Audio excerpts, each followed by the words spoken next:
The gravity in the Moonglass Citadel was a polite suggestion, rather than a law of physics. It felt like walking underwater, without the resistance of floaty, dreamlike sensation that made Peter feel incredibly, undeniably heavy. Peter adjusted the cuffs of his dress uniform. It was a dark, synthetic fabric that absorbed the ambient light, standing in stark contrast to the shimmering, translucent materials worn by the locals. He was the security advisor for the Terran delegation, a title that meant he was a glorified babysitter for politicians who thought the universe was a marketplace waiting to be bought. But Peter was not counting credits. His eyes dark and still were counting exits. 1. The main archway crystalline and brittle-looking. 2. The ventilation shaft masked by a singing decorative panel. 3. The diplomatic docking bay 400 meters down. He walked with a deliberate magnetic rhythm. His boots were weighted, a necessity for a human who did not want to bounce like a balloon in the Citadel's 0.6 gravity. Every step he took sent a dull, thudding vibration through the floor, a sound that seemed offensive, in a place designed for silence and song. Juno Hart, the Terran engineer, walking beside him, nudged his elbow. She was the only person here who knew him from before, from the days when his uniform was not for show and the mud was real. "You are doing it again," Juno whispered, keeping a smile plastered on her face for the benefit of the tall, slender guards watching them. "Doing what?" Peter asked, his voice low. "Scanning the structural integrity of the ceiling. Thinking about how much explosive ordnance it would take to bring that chandelier down. You have that look, Peter. The one that says you are calculating blast radiuses." Peter allowed a small, practiced smile to touch his lips. It did not reach his eyes. "It would take 2 charges, one for the anchor point, one for the resonance damper. But I am just admiring the architecture, Juno." "Right," she drawled. "Just remember, we are here to shake hands, not break them. Try to look less like a loaded weapon and more like a charming veteran." "That is the cover, is it not?" "It is not a cover, if it is true," Peter replied. He was a veteran. Whether he was charming remained to be seen. They entered the Grand Concourse, a hallway so high and wide, it felt like standing inside a cathedral, made of frozen light. The walls were not merely walls, they were resonance chambers. The entire citadel was built on the principle of the wolf song pulse, a rhythmic energy field that sustained the city and the physiology of its inhabitants. Peter could feel it in his teeth, a low-level hum that sat right at the base of his skull. It was annoying, like a mosquito trapped in a room, but to the locals, it was life. And then he saw her. Daisy, the wolf heir. She was standing in the center of a group of courtiers, head and shoulders taller than any human, her limbs elongated and elegant. Her skin had the faint pearlescent sheen of someone who had never known the harsh radiation of an unfiltered sun. She wore a gown that seemed to be woven from fiber optics and silk shifting colors with her mood. She looked bored. It was a profound existential boredom that only the very powerful and the very young could possess. As the Terran delegation approached, the crowd of courtiers parted like water. Peter stayed a step behind the ambassador, playing his part, the silent shadow. Daisy turned her gaze toward them. Her eyes were wide, the irises, a shifting violet that seemed to vibrate. She looked over the ambassador, dismissed him entirely, and her gaze landed on Peter. It was not a look of interest. It was the look a child gives a new strange toy that she suspects might be broken. "So," Daisy said. Her voice was melodic, amplified by the acoustics of the hall. "This is the heavy one." The ambassador cleared his throat. "Your Highness, this is Peter, our chief of security. He is here to ensure—" "He does not sing," Daisy interrupted. She stepped forward, her movement fluid, almost swimming through the low gravity. She stopped directly in front of Peter. She smelled of ozone and cold flowers. I can feel the silence around him. It is like standing next to a black hole. How do you live without the song, human? Peter met her gaze. He did not look up in awe, and he did not look down in deference. He looked straight at her. "We manage, your highness. We make our own noise," the courtiers gasped softly. One did not speak back to the wolf heir so casually. Daisy tilted her head. She was used to fear. She was used to adoration. She was not used to a dense block of carbon and water, standing in her space, displacing her air, and refusing to be impressed. "You are arrogant," she said, a small frown, marring her perfect features. "You come to my home heavy and dull, dragging your gravity with you like a chain. Do you know that I could stop your heart just by thinking it? My people can resonate with the fluids in your body. I could boil you from the inside." It was a threat, but it sounded like a tease. She was testing the boundaries, poking the animal to see if it would bite. "I have been told my blood runs cold, ma'am," Peter said. "You might find it difficult to boil." Juno coughed into her hand to cover a laugh. Daisy's eyes narrowed. She was the wolf heir. She was the vessel of the pulse. She was not to be mocked by a creature whose bones were made of chalk and rock. She wanted a reaction. She wanted him to flinch, to bow, to acknowledge her supremacy in this domain of glass and light. She moved faster than a human could track. It was a blur of motion, a sudden spike, in aggression fueled by humiliation and the intoxicating power of the low gravity. She raised her hand and swung it toward Peter's face. It was meant to be a slap, a sharp, stinging rebuke to put the soldier in his place. But Daisy did not understand the physics of a human being. She did not understand that Peter weighed nearly 200 pounds of dense muscle and reinforced bone. She did not understand that his boots were magnetically locked to the floor plating.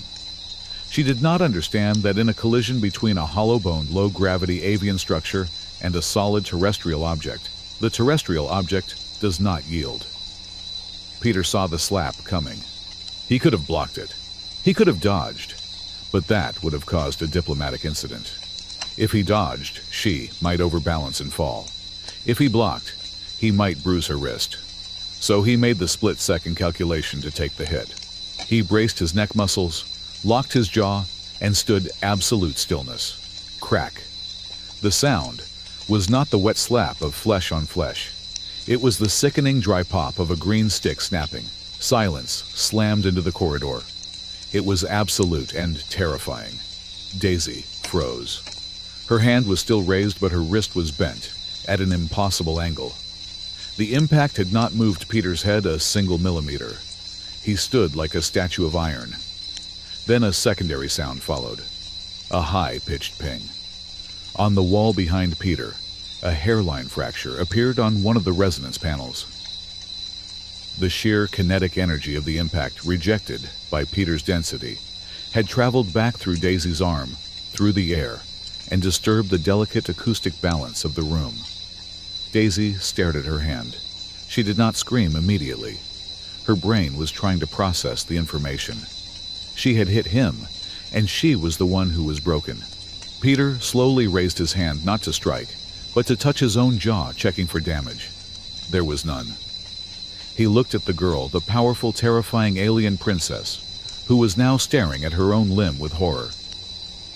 "Ma'am," Peter said, his voice flat, devoid of mockery, but cutting deep because of its calmness. That was ambitious. The color drained from Daisy's face. The pain finally caught up with the shock. She let out a gasp that was half sob, half hiss. "My hand," she whispered. "My hand." "Do not move it," Peter commanded, his tone shifting instantly from diplomat to field medic. He stepped forward and the courtiers flinched back. "You have a compound fracture. Your bones are—" He stopped himself from saying hollow and weak. "Your bones are not designed for percussive impact against high-density targets." "Get away from me!" Daisy shrieked, clutching her wrist to her chest. The humiliation was burning hotter than the pain. She was the wolf heir. She was supposed to be untouchable. And this thing had broken her just by existing. The doors to the medical wing burst open before anyone could call for help. The Citadel's internal sensors had registered the break. Dr. Saren, rushed in flanked by 2 medical drones. He was a tall, nervous-looking man with skin the color of polished slate. He took one look at Daisy's wrist, then one look at Peter's face, and his eyes widened to the size of saucers.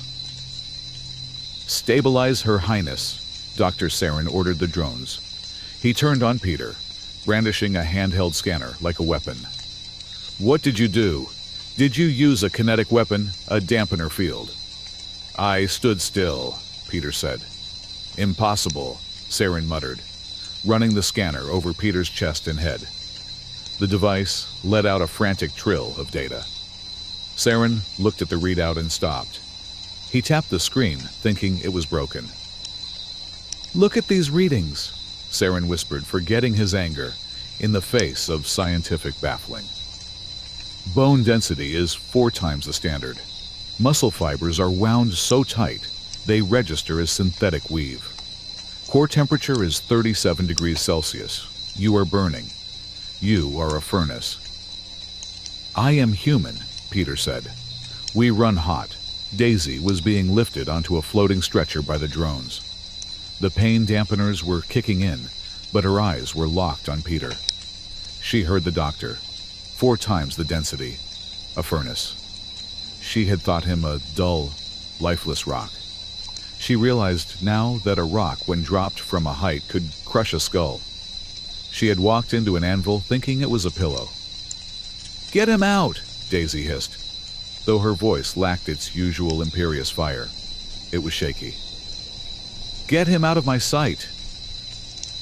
"I advise you to listen to her," Dr. Saren said to Peter, though he looked like he wanted to dissect Peter right there in the hallway. "The air needs resonance therapy. Your density disrupts the local field. You are static noise to her healing." Peter nodded once. "I will be outside." He turned and walked away. He did not run. He did not apologize. He simply resumed his patrol, his heavy boots thudding against the floor. Thump, thump, thump, the sound of inevitability. 2 hours later, Peter stood guard outside the regeneration suite. The corridor was dimmer here, the lights pulsing in a slow, rhythmic blue that was meant to mimic a heartbeat. Juno Hart leaned against the wall opposite him. She was holding a data pad, scrolling through the diplomatic fallout. "The ambassador is having a stroke," Juno said cheerfully. "He is trying to explain to the High Regent why his daughter tried to slap a security consultant and ended up needing orthopedic surgery. The official story is a training accident." "She has bad form," Peter said, staring at the closed door. "She led with her wrist, not her knuckles. And she expected me to move. She is a princess, Peter. The world usually moves for her." Juno lowered the pad. "You could have leaned back. Just an inch." "May, if I had leaned back," Peter said, "she would have lost her balance. In this gravity, she would have tumbled and hit her head on the resonance glass. A fractured wrist is a lesson. A cracked skull is a war." Juno sighed. "You are always calculating, aren't you, even when you are being slapped? Especially then." Peter closed his eyes for a second. He was tired. The constant hum of the station was grating on his nerves. It felt like standing inside a giant tuning fork. And then the hum changed. It was subtle. Most humans wouldn't have noticed it. But Peter had spent 10 years in the trenches of Cindervale. He had learned to listen to the silence before the mortar fell. He had learned to hear the change in pitch when a shield generator was about to overload. The lights in the corridor flickered, not a power surge. It was a chromatic shift. The blue pulse turned a sickly bruised violet for a fraction of a second, then snapped back to blue. The vibration in the floor skipped a beat. Thump, thump, pause, thump, thump. Peter's eyes snapped open. His hand drifted instinctively to the concealed stun baton at his belt. Down the hall, a figure was watching the lights. It was an older male, a wolfkin with fur that had turned silver with age. He wore the robes of a keeper, the historians and engineers of the Citadel. It was Keeper Thane. He was staring at the light fixture with a look of profound, terrified recognition. He held a data scroll in his hands, gripping it so tightly that the edges were crumpling. Thane looked at Peter. For a second, the two men locked eyes. The keeper's expression was pleading, or perhaps warning. Then he turned and hurried away, vanishing into a service alcove. "Did you see that?" Peter asked. "See what?" Juno asked, looking up. The light's flickering power grid probably just hiccuped. "This place runs on ancient tech, Peter. It is bound to have glitches." "That was not a glitch," Peter said softly. That was a stutter." Before he could explain, the elevator doors at the end of the hall slid open with a whisper. Chancellor Malrek stepped out. If Daisy was a glass sculpture, Malrek was a blade made of obsidian. He was tall, severe, and moved with a predatory grace that made the low gravity look like his natural element. He wore the high collar of the pureblood faction, and his hands were clasped behind his back.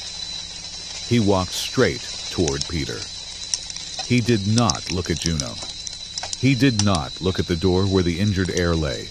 He looked only at Peter. "So," Malrek said. His voice was smooth like oil pouring over gravel. "You are the immovable object." Peter stood at attention, but he did not salute. "Chancellor." Malrek stopped a meter away. He was taller than Peter, looming over him, but Peter felt dense and grounded. "I heard about the incident," Malrek said. "A tragic misunderstanding. Her Highness is spirited. She often forgets that not everything in the universe is as malleable as her courtiers." "I hope she recovers quickly," Peter said. "Oh, she will," Malrek smiled. It was a smile that did not touch his eyes. "Our medicine is advanced. But I am more interested in you, soldier. Dr. Saren sent me your bioscans. Unauthorized, of course, but I have my ways." Malrek leaned in closer. "Bone density, 400% of the norm. Neural pathways hardened against trauma. You are a biological tank." "I am just a man-chancellor." "No," Malrek corrected softly. "You are a discordant note, a disruption in the song. Do you know what we do with discordant notes in the Citadel?" "Tune them," Peter suggested. "We excise them," Malrek said. "Or we find a use for the noise." Malrek's eyes lingered on Peter's face. He wasn't looking at Peter as a diplomat, or even as a threat. He was looking at him the way a butcher looks at a particularly interesting cut of meat. He was measuring. Then Malrek's gaze flicked to the side toward the wall where the wolf song pulse hummed. He tapped his fingers against his thigh in a rhythmic pattern. 1, 2, 3. 1, 2, 3. Peter froze internally. He knew that rhythm.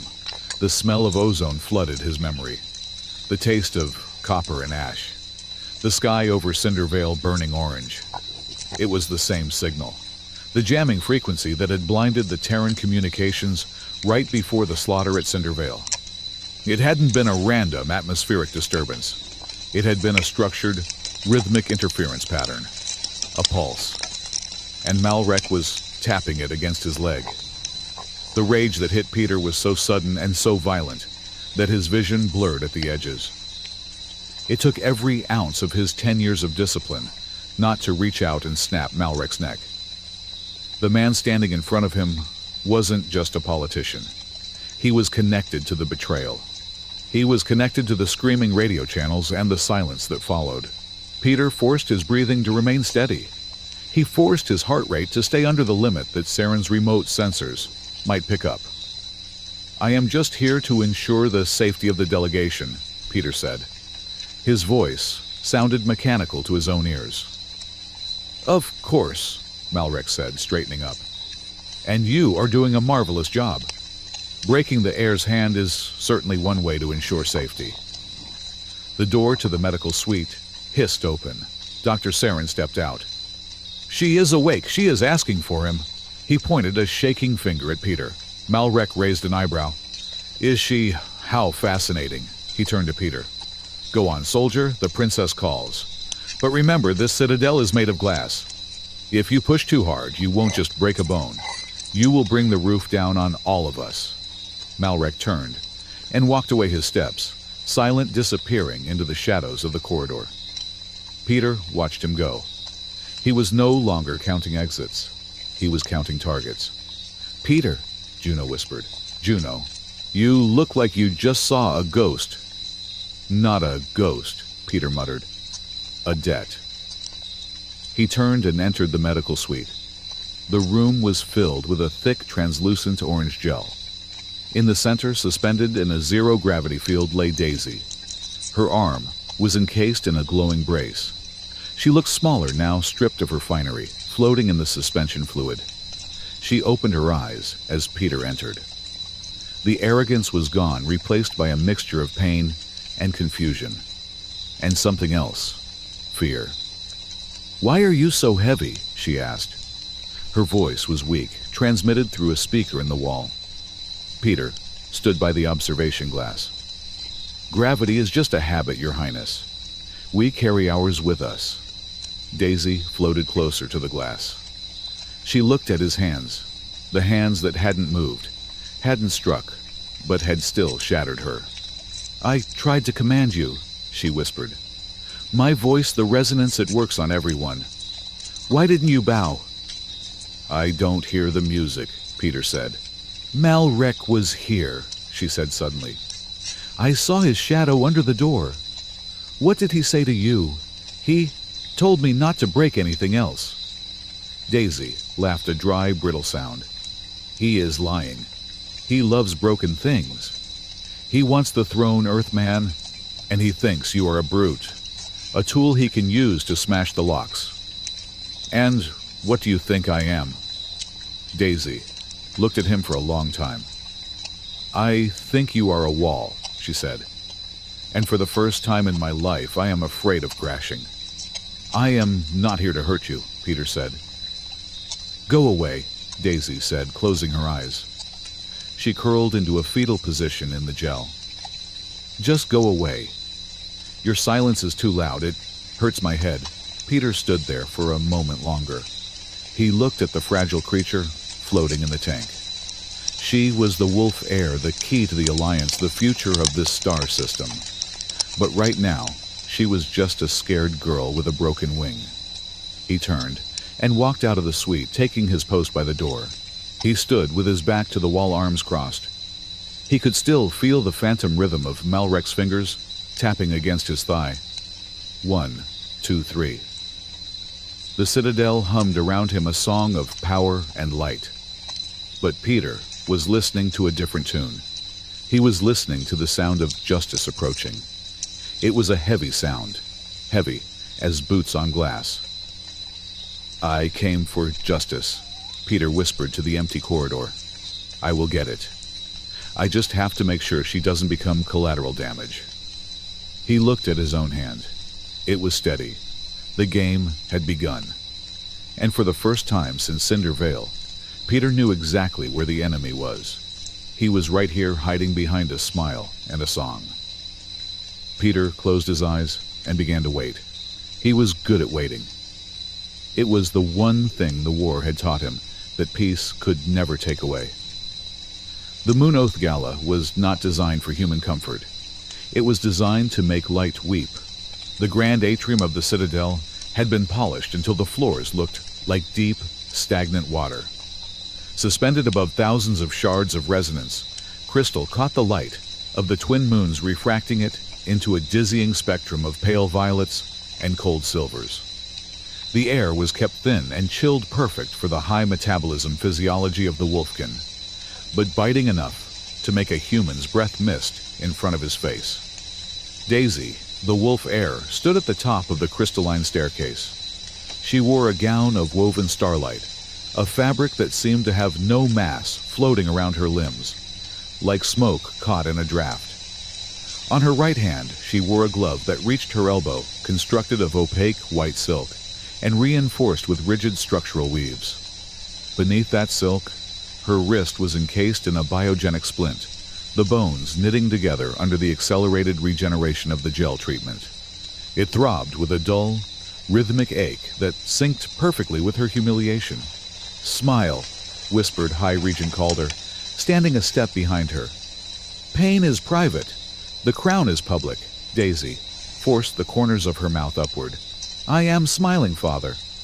You are baring your teeth, Calder corrected gently. There is a difference. Try not to look like you want to eat the guests, especially the Terrans. Daisy's eyes flicked to the bottom of the stairs. The Terran delegation was a blot of matte black and charcoal gray against the shimmering iridescence of the court. And there, standing at the edge of the group, like a gargoyle tasked with guarding a flower bed, was Peter. He was wearing formal evening dress, but on him, it looked like camouflage. He stood with that maddening, heavy stillness, his hands clasped behind his back, scanning the room, not with wonder, but with the cold calculation of an architect looking for load-bearing walls to demolish. He broke me, Daisy whispered, the memory of the snap echoing in her hollow bones. You broke yourself against him, Calder said, his voice dropping to a low rumble that only she could hear. You mistook a stone for a pillow. Do not make that mistake tonight. Tonight, we secure the alliance. Go down there. Be the heir. Daisy took a breath of the thin air, straightened her spine, and descended. The gravity in the ballroom was manipulated to be even lower than the corridors, allowing the Wolfkin dancers to perform feats of aerial ballet, leaping 3 meters into the air and drifting down like feathers. The music was generated by the Wolfsong engine, deep below a hum, that had been tuned into a complex polyphonic orchestral piece. It vibrated in the marrow of every guest. Daisy moved through the crowd accepting bows and murmurs of adoration. She felt the eyes of the court on her. They were looking for weakness. They had heard rumors of the accident in the hallway. They wanted to know if the air was cracked.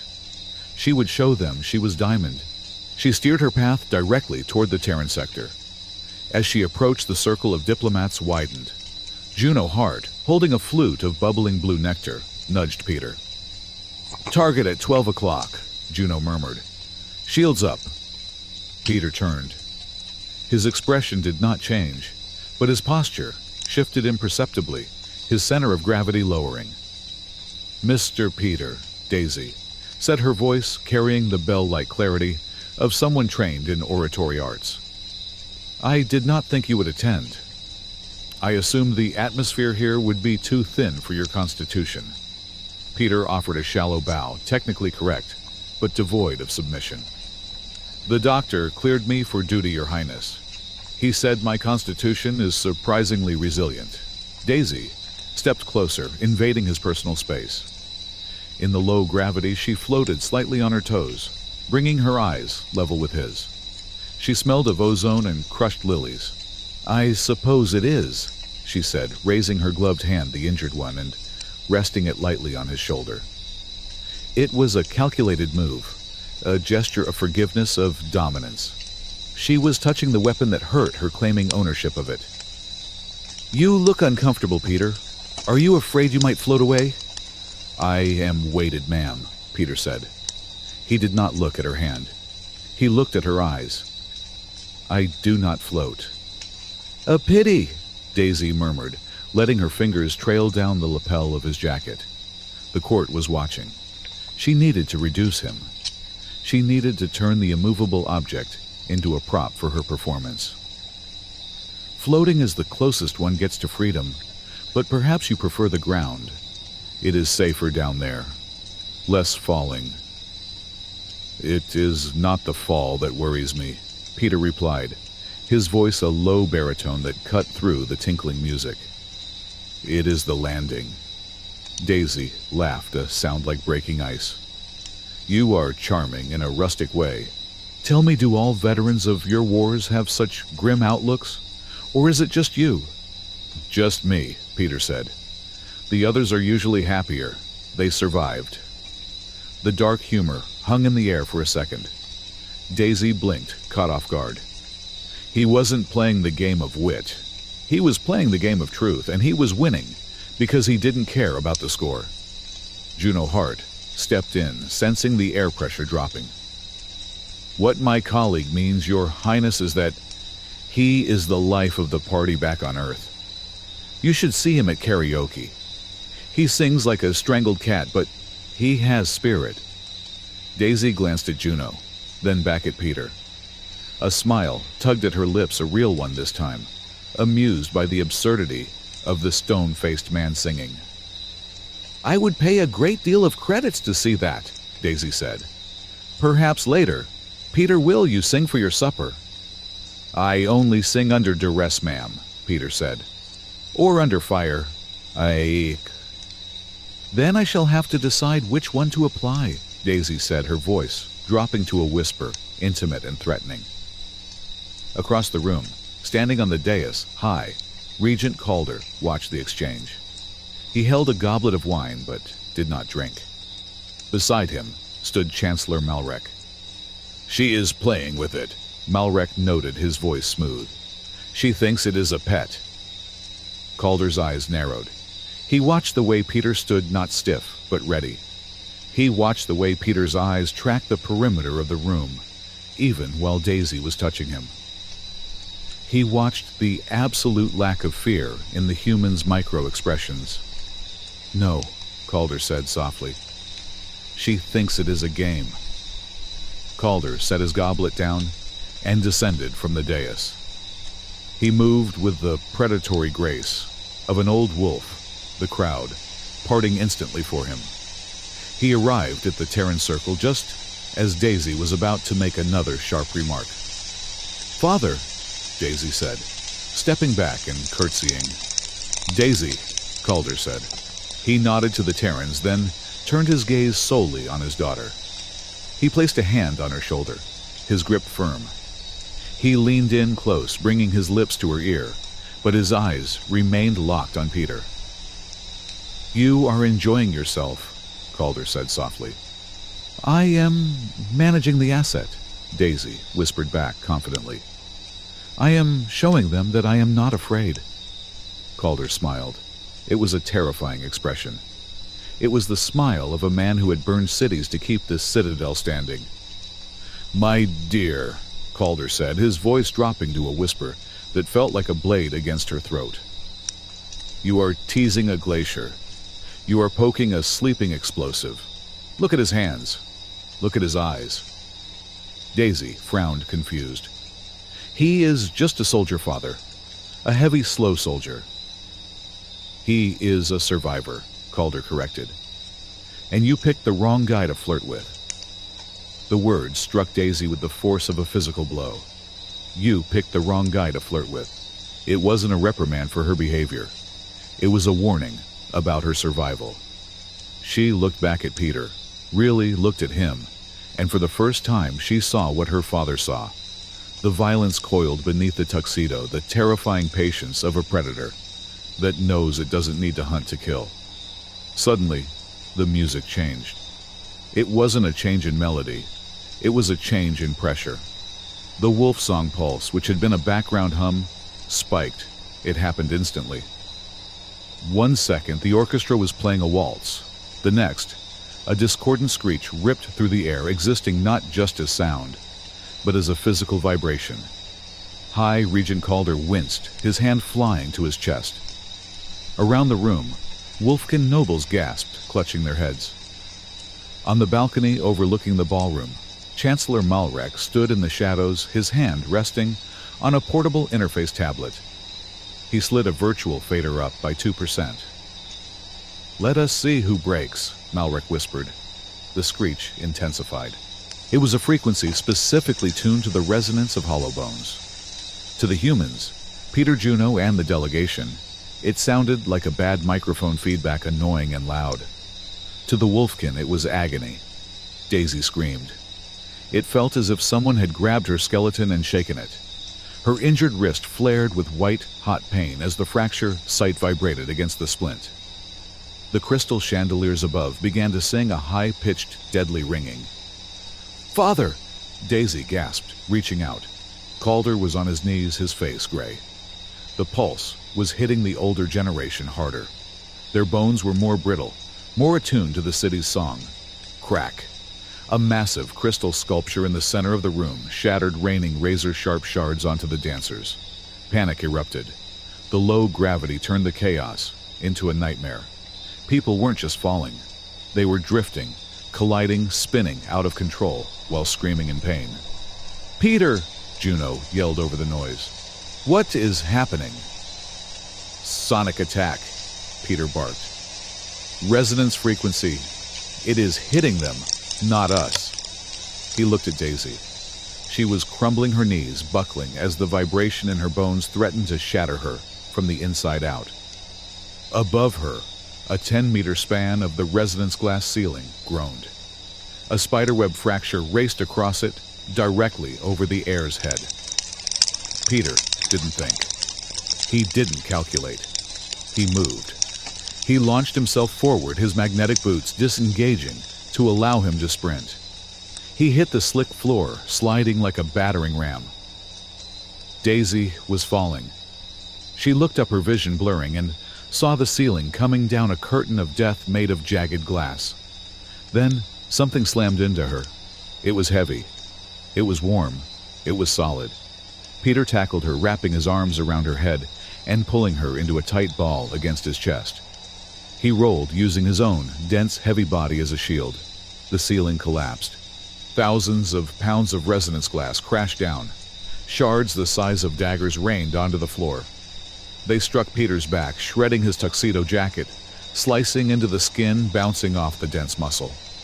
Daisy lay curled beneath him, squeezed into the small space between his body and the floor.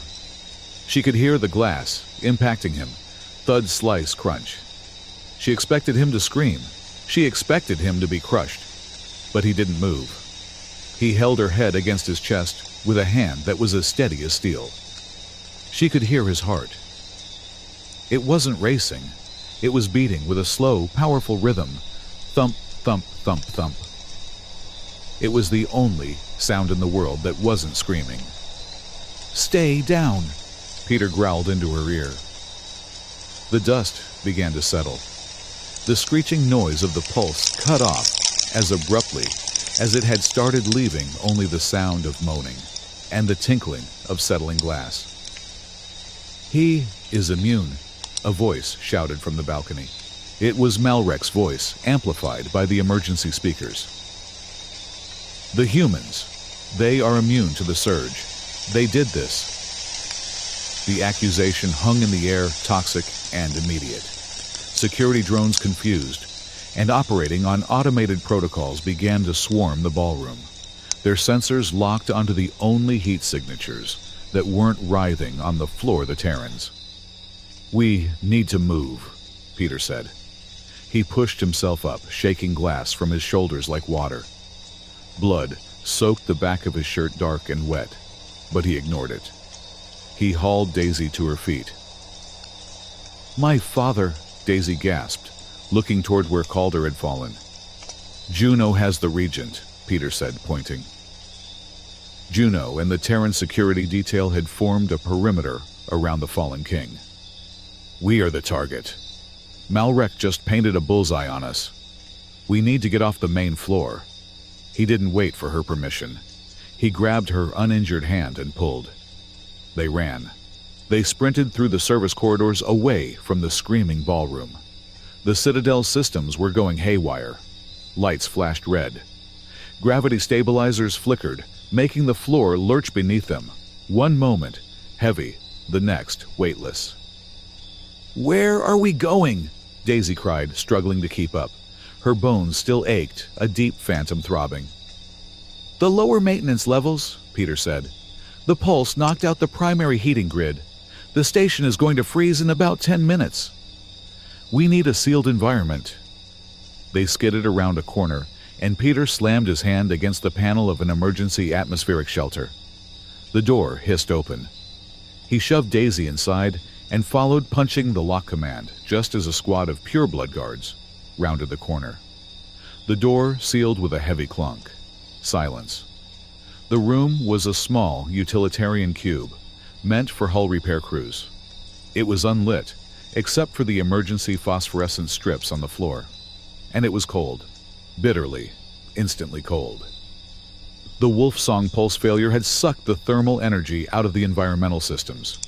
Daisy slid down the wall, her legs giving out. The adrenaline was fading, leaving only the shock and the cold. "It is freezing," she stammered, her teeth beginning to chatter. Wolfkin physiology was optimized for heat. They had no subcutaneous fat. Cold was not just uncomfortable for them, it was lethal. Peter checked the door controls. Locked, jammed from the outside. "We are safe, but we are stuck." He turned to look at her. In the dim green light, he saw her shaking. Her lips were turning blue. "My suit," Daisy whispered. "It is just light weave, no insulation." Peter stripped off his tattered jacket. It was ruined, sliced to ribbons by the glass, soaked in his blood. He dropped it in the corner. Underneath, he wore a white dress shirt, now stained crimson at the shoulders. "Come here," Peter said. Daisy looked at him warily. "What? You are going into hypothermia," Peter said, his voice practical. "I have a core body temperature of 98.6 degrees Fahrenheit. You are running cold. Physics says we need to equalize." He sat down on the floor, legs extended, and opened his arms. Daisy hesitated. She was the wolf heir. He was a human, a suspect, a brute who had broken her wrist. But the cold was biting into her marrow, a sharp physical pain that terrified her, more than he did. She crawled over to him. Peter pulled her into his lap.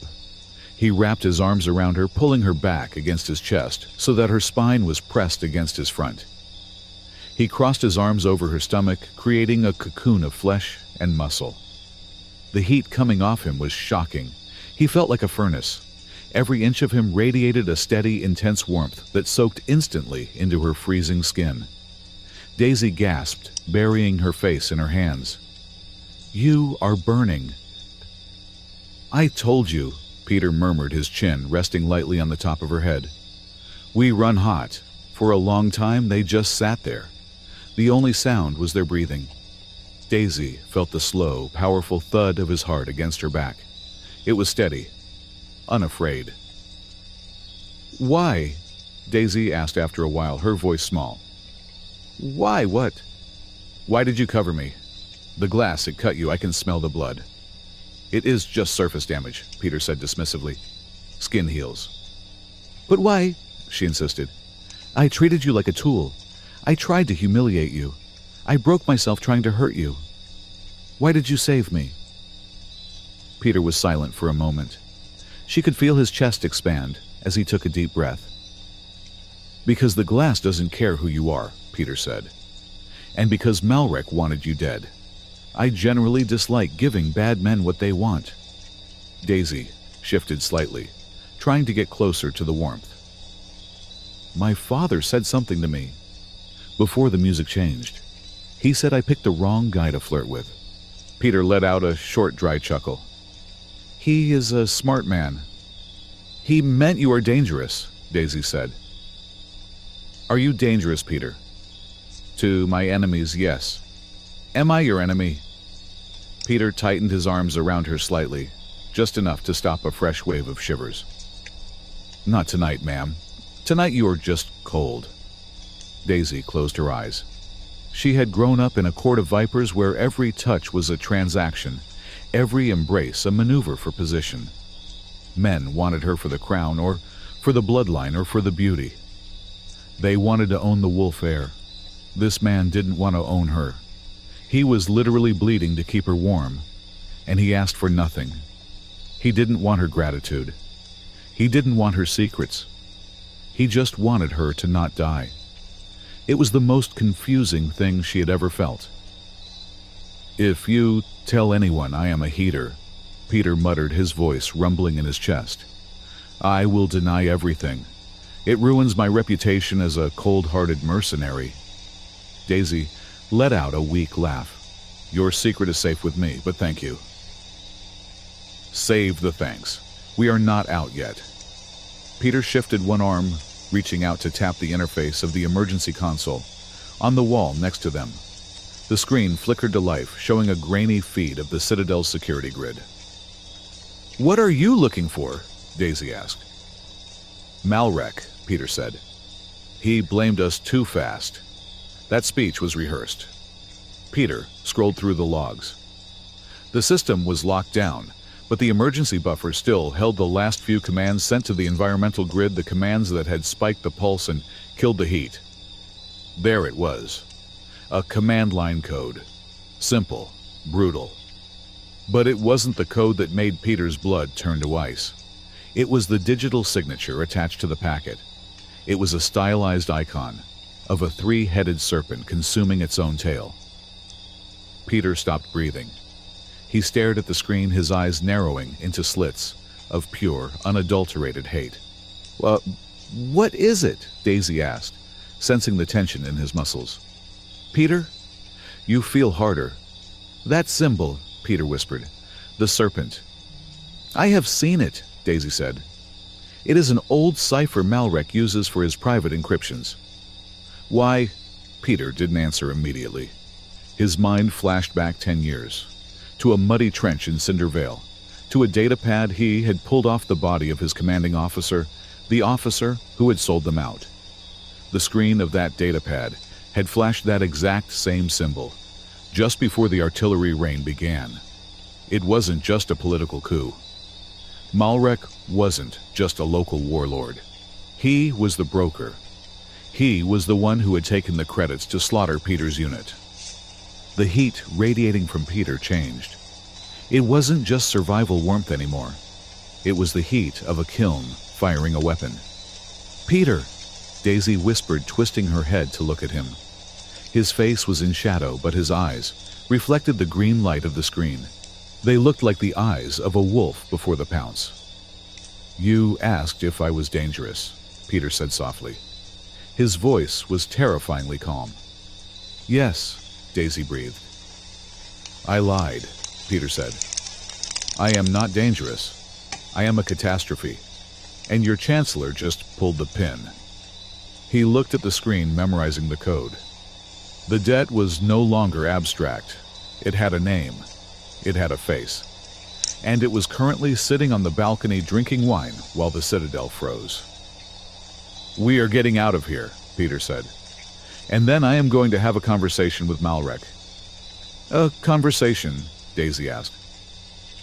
The kind that ends with a lot of empty seats, Peter replied. He looked down at the girl in his arms. The wolf heir. The key to the kingdom. Malrek wanted to break her to control the engine. Peter realized with a sudden clarity that protecting her wasn't just about saving a girl. It was about denying Malrek his prize. It was the perfect revenge. Can you run? Peter asked. Daisy gritted her teeth, drawing on the warmth he had given her. For you, no. For my crown, yes. Good, Peter said. Then let's go steal it back. The servant tunnels of the Moonglass Citadel did not sing. They groaned. Unlike the upper levels where the walls were composed of polished resonance crystal that hummed with the Wolfsong pulse, the service sector was built from dull industrial polymers and recycled starship plating. It was the skeleton beneath the skin, the ugly functional reality that supported the ethereal beauty above. Daisy, the wolf. Heir moved through the narrow corridor with a hesitation that had nothing to do with the low gravity. She was accustomed to soaring arches and light-flooded atriums. Here, the ceiling was low enough to brush her hair, and the air smelled of stale ozone and lubricant. You are walking too loudly, Peter said. His voice was a low rumble from behind her. Daisy stopped and turned. In the gloom of the maintenance lights, Peter looked even larger than usual. His broad shoulders barely cleared the width of the tunnel. He was wearing a gray mechanic's jumpsuit they had stolen from a laundry chute. It was 3 sizes too small, straining across his chest and biceps, making him look like a boulder stuffed into a sock. I am gliding, Daisy whispered, offended. We are the Wolfkin. We do not stomp. You are clicking, Peter corrected. Your splint, he pointed to her injured wrist, still encased in the glowing biogenic brace. Every time she moved her arm, the brace emitted a faint high-frequency click as it adjusted the microgravity field around her bone. "I cannot help it," Daisy hissed. "It is medical equipment." "Wrap it," Peter said. He reached into his pocket and pulled out a strip of cloth, a torn piece of a velvet curtain, from the room they had just vacated. He knelt, not out of reverence, but to bring himself to the level of her hand. He wrapped the velvet around the brace with surprising gentleness. His hands, rough and scarred, moved with the precision of someone who had field-dressed more wounds than he cared to count. Daisy watched him, fascinated by the contrast. He was a weapon that knew how to be a bandage. "Better?" Peter asked, standing up. "It is softer," Daisy admitted. "Thank you." "We are close," a voice said from the shadows ahead. Juno Hart stepped into the circle of light. The Terran engineer was holding a data pad that glowed with a complex schematic of the Citadel's nervous system. She looked at Peter, then at the wrapped wrist, and raised an eyebrow. "This is romantic," Juno deadpanned. "Crawling through sewer pipes to look at a generator. Peter, you really know how to show a girl a good time." "Focus, Juno," Peter said, ignoring the jab. "Is the perimeter clear?" "The sensors down here are ancient," Juno said, tapping the screen. "I looped the feed 5 minutes ago. As far as security knows, this hallway has been empty since the last dynasty. But we have to hurry. The energy output from the core is spiking again." They moved forward deeper into the belly of the city. The humming sound, the wolf-song pulse, became louder here. It wasn't just a sound anymore. It was a physical pressure vibrating in their teeth and fingertips. For Daisy, it was agonizing. Her hollow bones, designed to resonate with the song, were aching. It felt as if her skeleton was trying to vibrate apart. She gritted her teeth, leaning heavily against the wall. Peter was there instantly, his hand under her elbow to support her. "Can you make it?" "I must," Daisy said, breathless. "Malrek controls the song. If I do not understand how he is doing it, I cannot take the baton from his hand." They reached the heavy blast door, marked with the sigil of the Royal Engineers. It was locked, naturally, but standing beside it was a figure shrouded in gray robes. Keeper Thane looked terrified. The elderly wolfkin was wringing his hands, his silver fur bristling with anxiety. Beside him stood Dr. Saren, who looked less afraid and more professionally curious, like a scientist watching a volcano erupt from a safe distance. "Your Highness," Thane whispered, bowing low, "you should not be here. If the Chancellor finds out..." "If the Chancellor finds out, I will be dead anyway," Daisy said, straightening her spine. "Open the door, Keeper." Thane hesitated, then placed his palm against the bioscanner. The heavy metal groaned and slid aside. The chamber beyond was vast. It was a spherical room suspended over a seemingly bottomless shaft. In the center of the room hung the Wolfsong engine. It was a terrifyingly beautiful machine. A massive crystalline heart pulsing with a rhythmic white light. Thousands of fiber optic veins ran from it into the walls, carrying the pulse to every corner of the Citadel. It beat like a living thing, thump hiss, thump hiss. "By the moons," Juno whispered. "That is not just a generator. That is a broadcast tower. It is the history of our people," Keeper Thane said, his voice trembling. "The engine sings the song that keeps our biology stable in this gravity." But the song has changed. Thane led them to a console on the walkway overlooking the engine. He pulled up a holographic display showing a waveform. It was jagged, erratic, spiked with red peaks. "The legend says the pulse sings wrong before a king falls," Thane said. "But this is not a prophecy. It is sabotage." Dr. Saren stepped forward, adjusting his spectacles. "I have been analyzing the data from the gala. The frequency that shattered the glass and your wrist, Your Highness, was not a malfunction. It was an injection." "An injection?" Peter asked. He was standing at the edge of the railing, staring down at the engine, with a look of intense, cold recognition. Someone introduced a secondary signal, Dr. Saren explained. A dissonance frequency. It is designed to target calcium carbonate structures with low density. Essentially, ideally designed to shatter Wolfkin bones, Peter finished, while leaving humans and heavy worlders untouched. Precisely, Saren said, looking at Peter with that unnerving fascination. Which brings me to you, Peter. I ran your scans again. Your bone density is not just high, it acts as a dampener. You absorb the resonance. You are a biological dead zone for the pulse. To a Wolfkin, you are a ghost. Daisy looked at Peter. Is that why you didn't feel it when the glass broke? Peter didn't answer immediately. He was still staring at the engine, his eyes lost in the blinding white rhythm of the machine. I felt it, Peter said softly. The tone of his voice made everyone stop. It wasn't the voice of a soldier. It was the voice of a witness. At Cindervale, Peter said, turning to face them, we thought we were fighting a standard insurrection. We were dug into the mud, waiting for air support. Then the radio static started. It wasn't white noise, it was a rhythm. 1, 2, 3, 1, 2, 3. Daisy stepped closer to him. The same rhythm Malrek tapped. My squad, Peter continued, his face devoid of emotion, like he was reading a casualty list. 7 men. Good men. They didn't die from bullets. They didn't die from bombs. They just stopped. The signal hit a frequency that resonated with the neural implants Terran Command had installed in us. It cooked their brains inside their skulls. I survived because my implant had malfunctioned 2 days prior. I watched them shake apart while I felt nothing. The silence in the room was heavier than the gravity. It was not Terran tech, Peter said, looking at the Wolfsong engine. And it wasn't Wolfkin tech. It was this tech. Someone sold a piece of this engine to the enemy at Cinder Vale.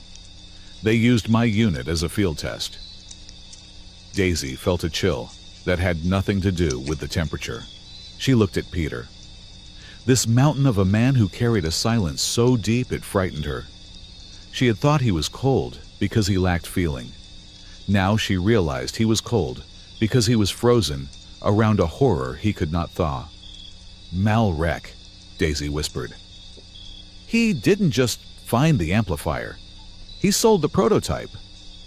And now he has brought the finished product home, Peter said. Juno Hart cleared her throat, breaking the tension. Okay, so we have established that the Chancellor is a war criminal who likes to microwave people's brains. Great. Can we focus on the giant murder crystal I think I found what he installed? Juno pointed to a cluster of black nodes attached to the base of the crystal heart. They looked like leeches on a pristine body. That is a frequency amplifier, Juno said. It is overriding the safety protocols. If he cranks that up to 100%, he won't just break bones. He will liquefy the entire population of the Citadel. The only people left standing will be the humans. And then he blames us for the genocide, Peter said. He claims the Terrans attacked. He rallies the survivors, if there are any, and starts a war with Earth. He gets the throne, and he gets his revenge on the Alliance. We have to shut it down, Daisy said, reaching for the console. Don't, Dr. Saren shouted. Daisy froze. If you touch the primary interface now, while the amplifier is active, the feedback will kill you, Saren warned. Your nervous system is a conductor, Your Highness. You are connected to the engine by blood and genetics. It will fry you instantly. Then how do we stop it? Daisy demanded. We need to bypass the biolock, Juno said. But the system is designed to reject anything that doesn't have the Wolfkin resonance signature. Daisy looked at Peter. An idea formed in her mind, a desperate, dangerous idea. You said he is a void, Daisy said to Saren. A dead zone. Yes, Saren nodded. If I link to him, Daisy said slowly, and channel the feedback through his density, could he ground the charge like a lightning rod? Saren blinked. Theoretically, yes. But the mental strain. Your Highness, you would have to enter his mind.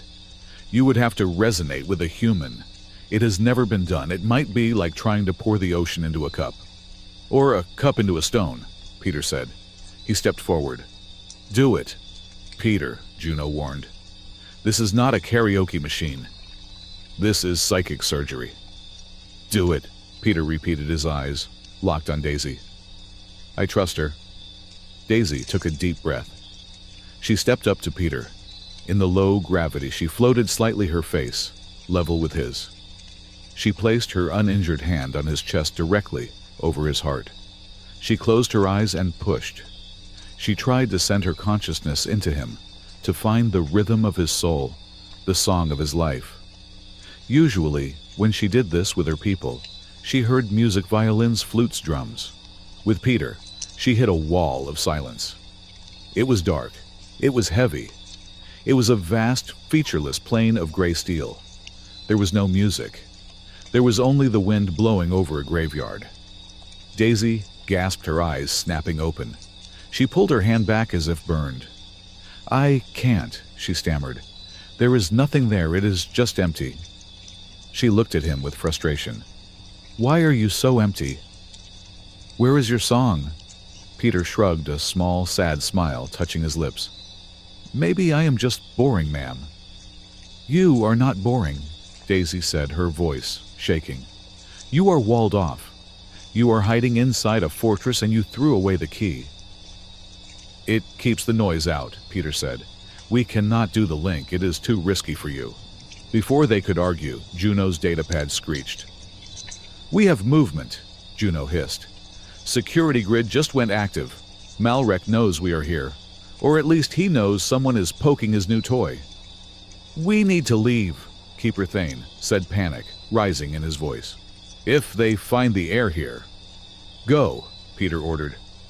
Juno, take the doctor and the Keeper back through the service tunnels. I will take Her Highness up through the glass garden. It is a public area. If we are seen, we can claim we were just walking. Walking in a maintenance suit? Juno raised an eyebrow. Fashion statement, Peter said. He grabbed Daisy's hand. Run! The glass garden was a marvel of bioengineering. It was a biodome located on one of the outer spires, filled with crystalline plants that chimed when the wind blew. It was usually a place of peace. Tonight, it was a trap. Peter and Daisy burst out of the service hatch and into the garden. The artificial moonlight filtered through the translucent leaves, casting long, sharp shadows. We made it, Daisy breathed, leaning against a tree made of spun sugar glass. The guards are not here yet. Wait, Peter said. He stopped, his head cocked to the side. The chimes of the crystal trees had stopped. The silence was absolute. Get down, Peter roared. He tackled Daisy, driving her into the mossy ground, just as the wolf song pulse screamed. This wasn't a warning spike. This was a hammer blow. The air shimmered. The crystal trees shattered. Thousands of shards of glass exploded outward, turning the garden into a cloud of shrapnel.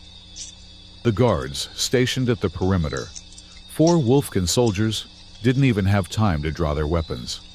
They collapsed, clutching their skulls, blood pouring from their ears as the frequency scrambled their equilibrium. Daisy screamed, curling into a ball. The sound was inside her head, a drill boring into her brain. Peter covered her, taking the brunt of the falling glass again. But this time he didn't stay down. We have to break the resonance, Peter yelled over the screaming noise. The dome acts as an echo chamber. He looked up. The dome of the garden was made of a single continuous sheet of resonance glass.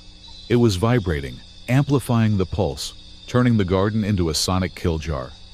If he didn't break it, Daisy's brain would liquefy in 30 seconds. Peter stood up. He grabbed a heavy stone bench, something meant for decoration, weighing at least 300 pounds in standard gravity. In the low gravity, it was manageable but still massive. He roared, a sound of pure human exertion, and hurled the bench at the side of the dome. Crack! The impact was thunderous. The bench smashed through the vibrating glass.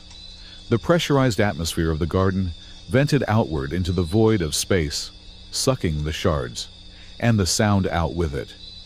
The emergency force field snapped into place, instantly sealing the breach with a shimmering blue energy wall. But the glass was gone. The resonance was broken. The screaming stopped. Daisy lay on the moss gasping for air, her nose bleeding. She looked up at Peter. He was standing amidst the ruin of the garden. He was bleeding from a dozen new cuts. He held a jagged piece of crystal, in his hand a makeshift weapon. And pointing at him were 3 security drones. They hovered silently, their red recording lights blinking. "Citizen Peter," a mechanical voice intoned, "you are under arrest for the destruction of royal property and the assault on Her Highness's guard." Peter looked around. The 4 guards were unconscious, groaning on the ground. To the camera, it looked like Peter had knocked them out.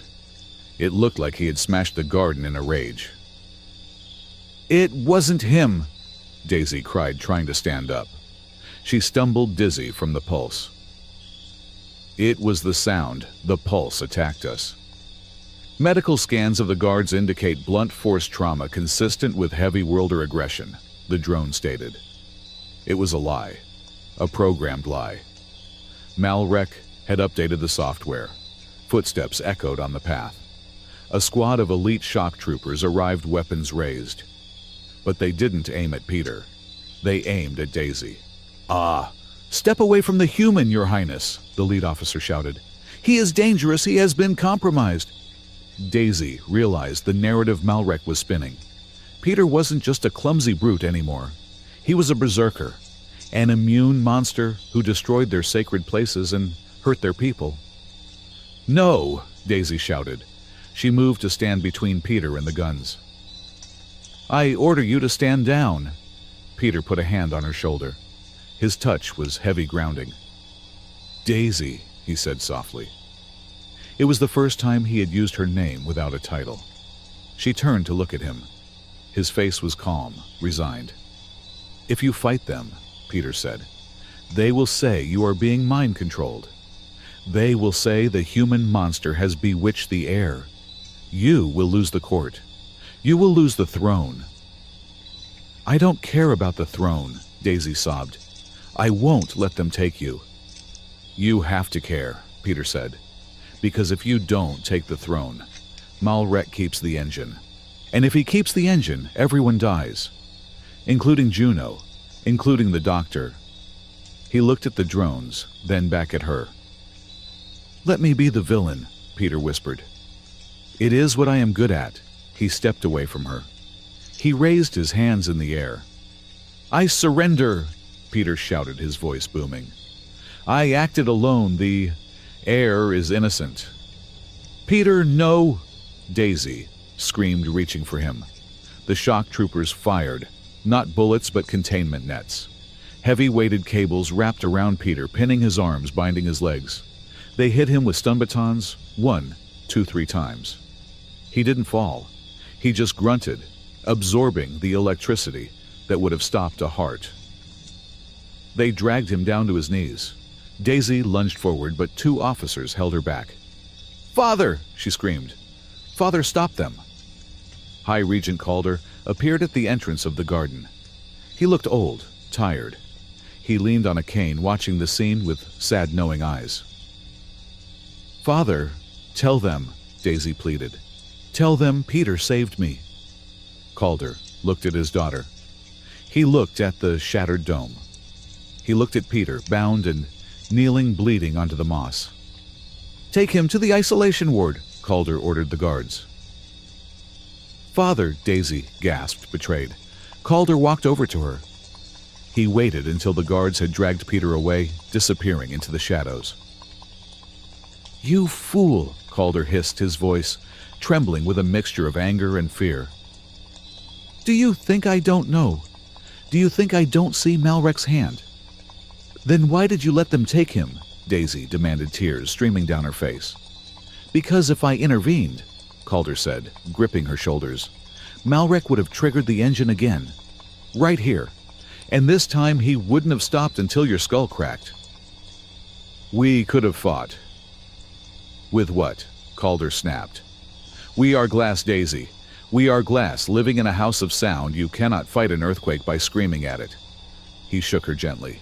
If you pull too hard, you will snap the throne in half. You have to wait. You have to be patient. I am tired of waiting, Daisy said, her voice turning cold. She wiped the blood from her nose. And I am tired of being glass. Calder looked at her, and for a moment he looked afraid of his own daughter. She didn't look like a princess anymore.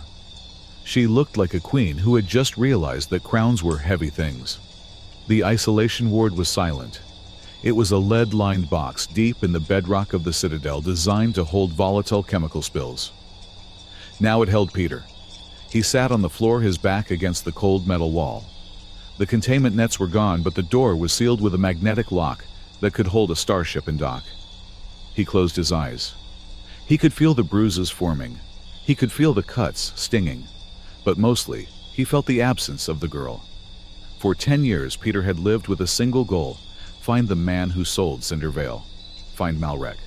Put a bullet in him. It was a simple, clean equation. But as he sat there in the dark, he realized the equation had changed. He pictured Daisy, not the imperious heir on the throne, but the girl in the maintenance tunnel trying to wrap a bandage around a glowing brace. The girl who had tried to jump into his mind, even though it terrified her. The girl who had stood in front of the guns for him. Revenge was a cold comfort. It was a fuel that burned dirty. But this feeling of needing to keep her safe, this was different. This was heavy. It was a weight he wanted to carry. Peter opened his eyes and looked at the ceiling. Somewhere miles above him, Malrek was probably celebrating. He was probably drinking wine and planning the next verse of his genocide. You made a mistake, Chancellor, Peter whispered to the empty room. Malrek thought he had trapped a soldier.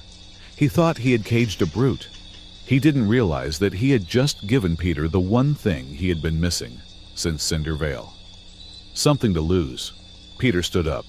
He walked to the door and placed his hand against the cold metal. He didn't pound on it. He didn't shout. He just started to count. 1, 2, 3. He was going to get out of here. He was going to break this citadel down to its foundations if he had to. Because Daisy had stepped into the zone of things Peter was not allowed to lose. And God help anyone who touched what belonged to the wolf heir. The coup did not begin with a shout. It began with a hum. It was a low, vibrating note that started deep within the bedrock of the moon-glass citadel, rising up through the crystalline spires, like sap rising in a poison tree. In her royal chambers, Daisy stood by the window, her hand pressed against the resonance glass. The vibration was so strong, it numbed her fingertips. She was not a prisoner, technically. The 4 guards stationed outside her door had bowed politely and informed her that for her own safety, she was to remain inside while the security assessment was conducted. But Daisy knew the truth. A lock did not need a key if it was made of polite words and men with guns. Outside, the city was screaming. The wolf song pulse had shifted. It was no longer the rhythmic heartbeat that sustained her people. It was a weaponized shriek. Daisy watched in horror as the lights of the lower districts flickered and died.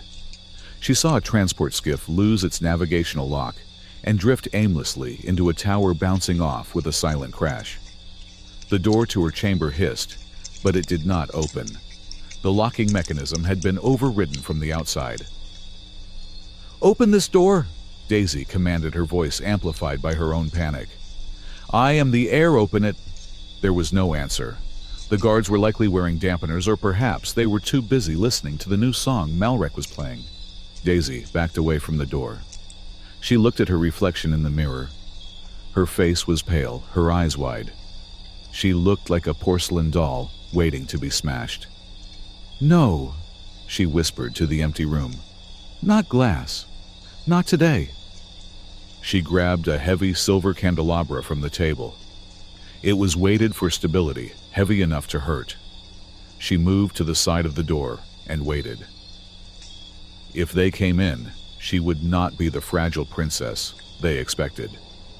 She would be the shard that cut. 5 levels down in the isolation ward, the air tasted of copper and ozone. Peter sat in the center of the cell. The room was designed to contain biological hazards, but right now it was acting as a resonance chamber. The walls were vibrating. Malrek had turned the power up. For a wolfkin, this frequency would be agony. It would vibrate their hollow bones until they fractured.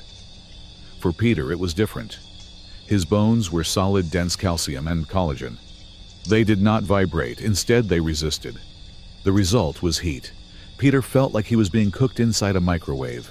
His skin prickled with 1,000 invisible needles. His teeth ached.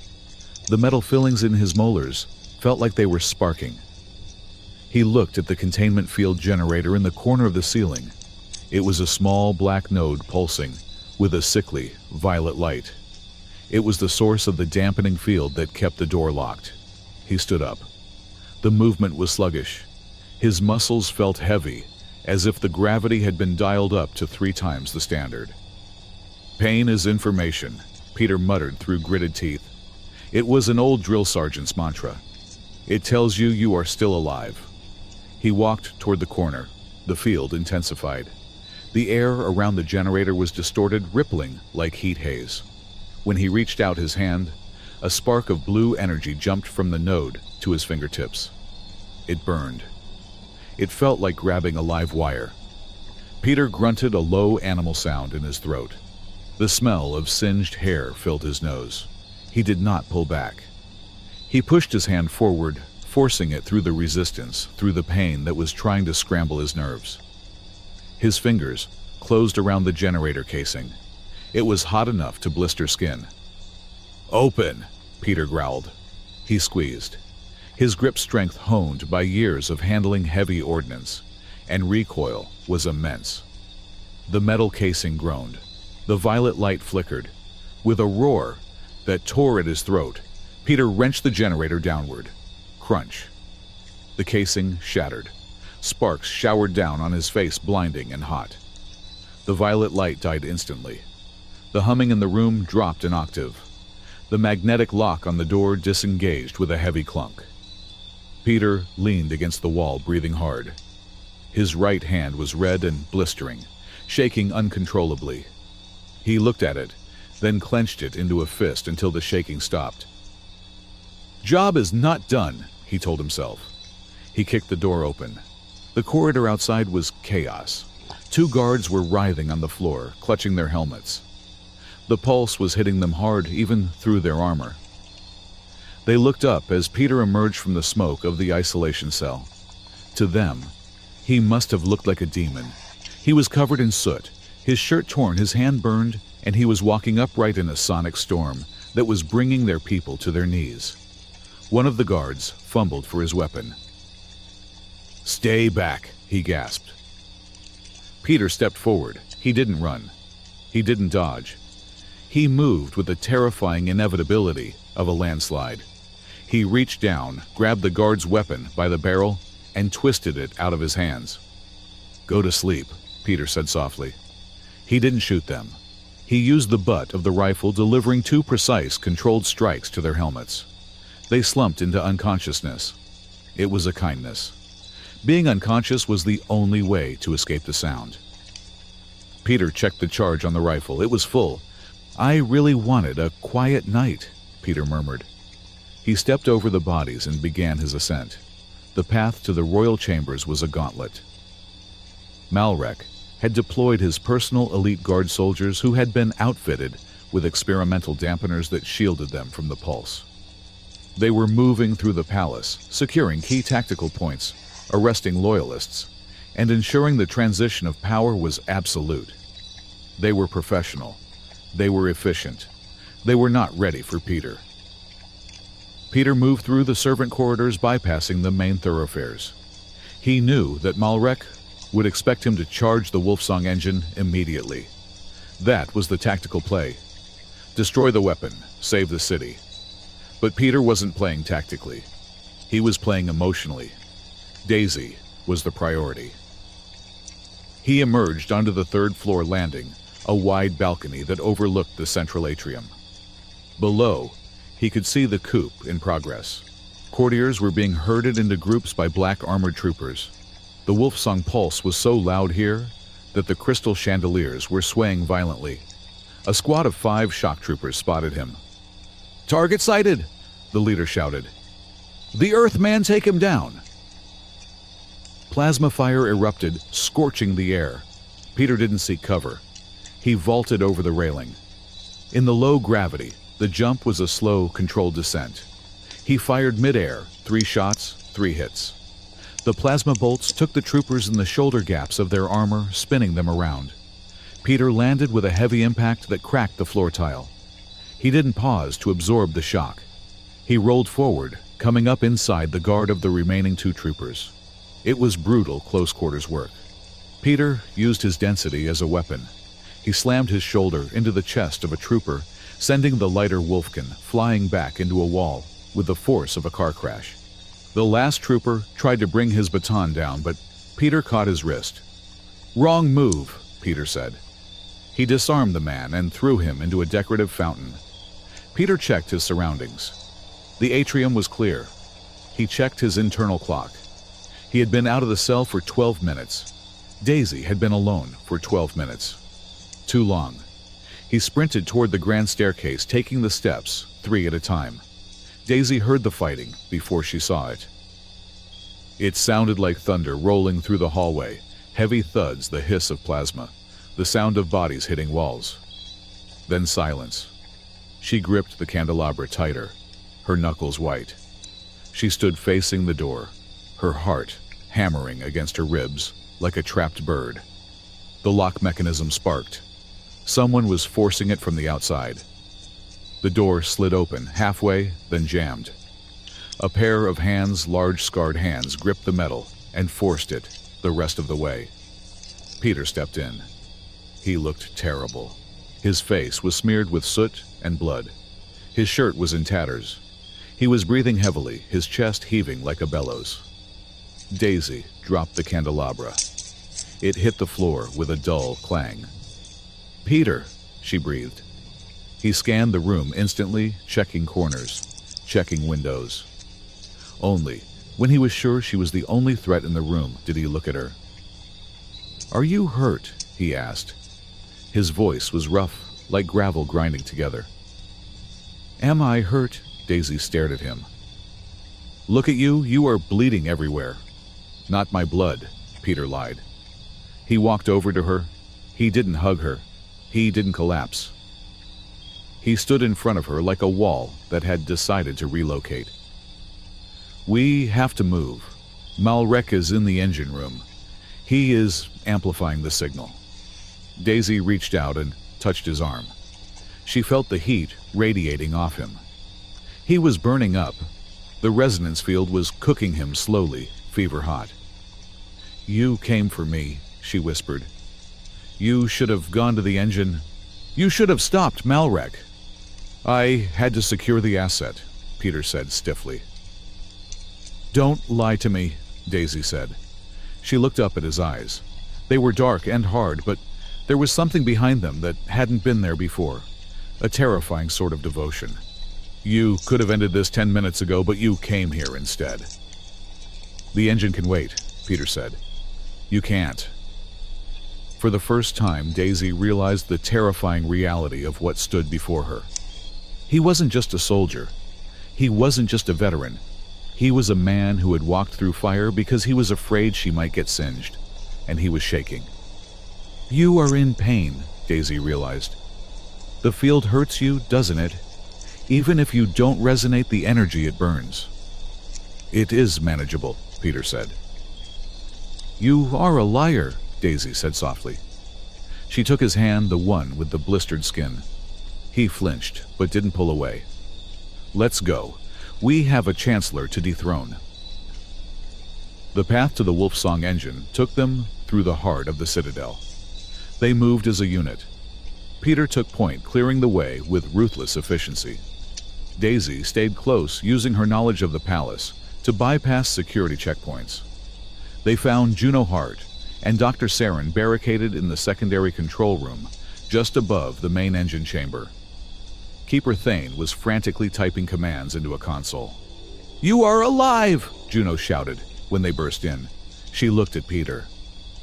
"You look like you wrestled a garbage disposal unit." "I won," Peter said. "Status Balbarar." "Bad," Dr. Saren said, wiping sweat from his forehead. "Malrek has locked us out of the primary buffer. He is pushing the engine to 120% capacity. The core is destabilizing. If he keeps this up, the resonance will not just kill the Wolfkin. It will shatter the Citadel's structural supports. We will fall out of the sky." "He is insane," Daisy said. "He would destroy the kingdom to rule it." "He believes he is purifying it," Keeper Thane said grimly. "He thinks the weak will break and the strong will survive to rebuild." Peter checked his weapon. It was empty. He tossed it aside and picked up a heavy engineering wrench from the workbench. "Open the blast doors," Peter said. "Peter," Juno warned. "The radiation inside the chamber right now is lethal. Not prompt critical, but high. And the sonic pressure will be like standing inside a jet engine." "Open the doors," Peter repeated. Juno looked at Daisy. Daisy nodded. "Open them," the Heir commanded. Juno hit the release. The heavy blast doors groaned and slid apart. The sound hit them like a physical blow, a screaming white-hot wall of noise. Daisy fell to her knees, clutching her head. Peter stumbled, but he caught himself. He reached down, hauled Daisy up, and wrapped his arm around her waist, pulling her tight against his side to shield her. They walked into the light. The engine room was blinding. The massive crystal heart was pulsing so fast, it looked like a strobe light. Standing on the central gantry, silhouetted against the glare, was Chancellor Malrek. He wore a suit of ceremonial armor, gleaming black. He looked like a dark priest presiding over the end of the world. "I wondered when you would arrive," Malrek's voice boomed over the speakers, cutting through the noise. The hammer and the glass. Peter marched Daisy onto the platform. They stood 10 meters from Malrek. The air between them shimmered with heat and sound. "Turn it off, Malrek!" Daisy shouted. Her voice was thin, but it held steady. "You are killing your own people." "I am forging them," Malrek roared. He spread his arms. "Look at them, Daisy. Look at our history. We are fragile. We break. We rely on shields, on diplomacy, on hiding. I am giving us a spine. I am burning away the weakness so that what remains is unbreakable." He pointed a gloved finger at Peter. "And you," Malrek sneered. "The Terran, the heavy thing. You think you are a hero, you are just a tool. A blunt instrument. I refuse to hand you the hammer to shatter my world." Peter let go of Daisy. The memory of Cinder Vale washed over him. The mud, the rain. The bodies of his friends shaking apart while Malrek's prototype weapon hummed its deadly song.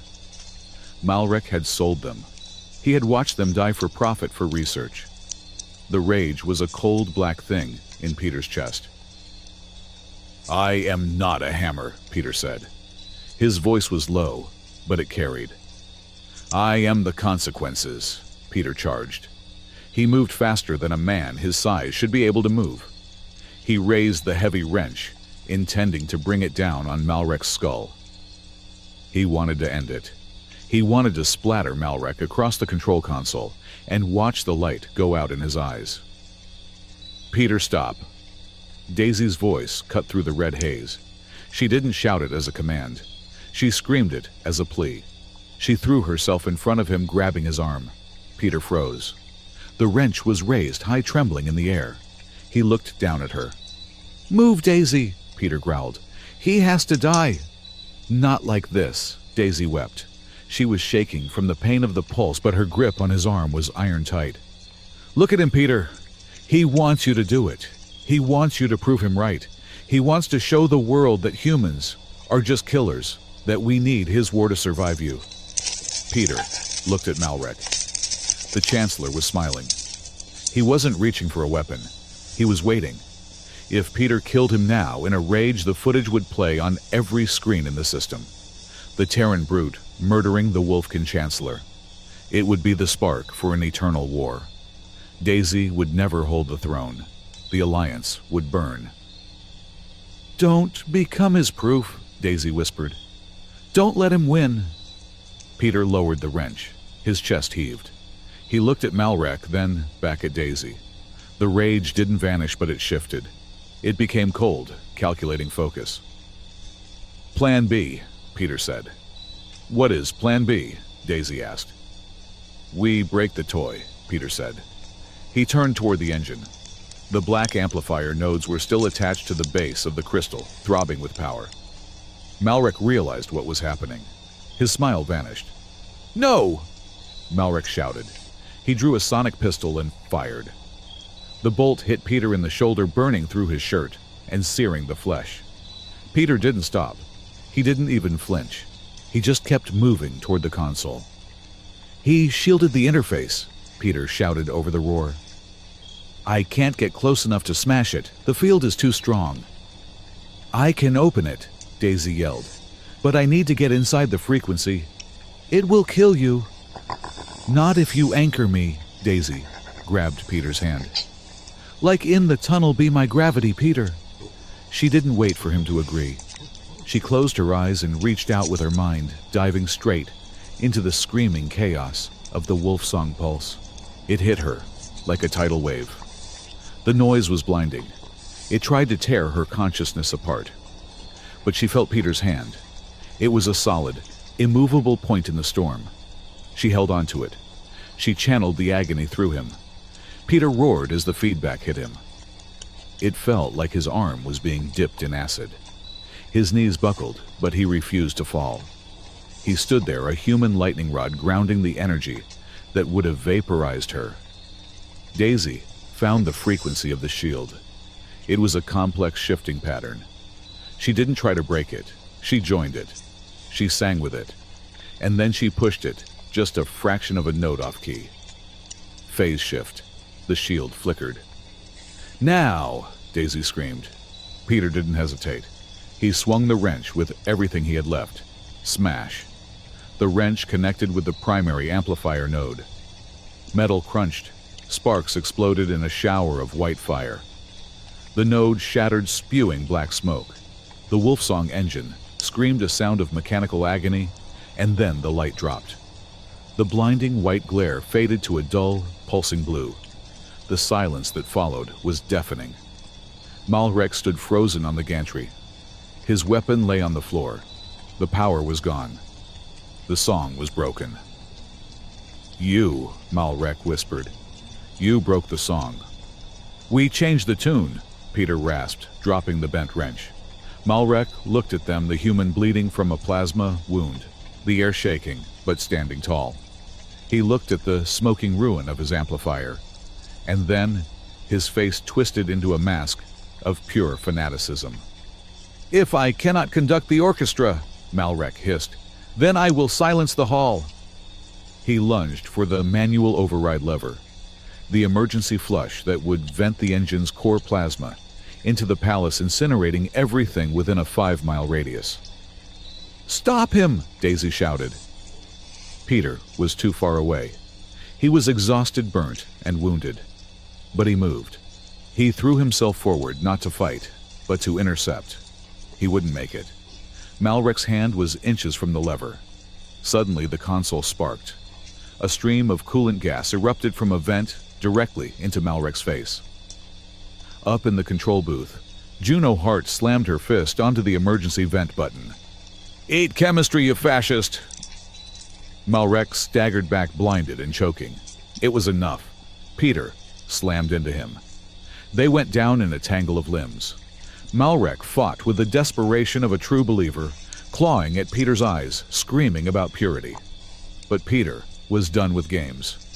He pinned Malrek to the great floor, his hand around the Chancellor's throat. "Yield," Peter growled.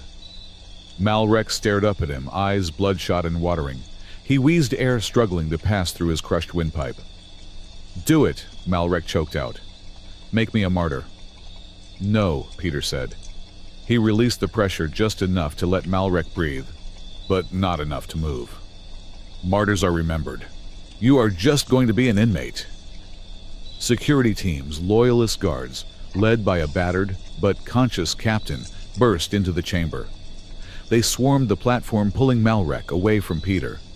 Daisy stood over the fallen chancellor. She smoothed her torn dress. She adjusted her splint. She looked every inch the queen she was about to become. "Take him away," Daisy ordered coldly, "and ensure he has sound dampening cuffs. I do not want to hear him speak again." Malrek was dragged away. As he passed them, he stopped struggling. He looked at Daisy, then at Peter, with a strange, hollow expression. It wasn't defeat. It was pity. "You think you won," Malrek whispered. His voice was raspy, broken. "You think you are fighting me."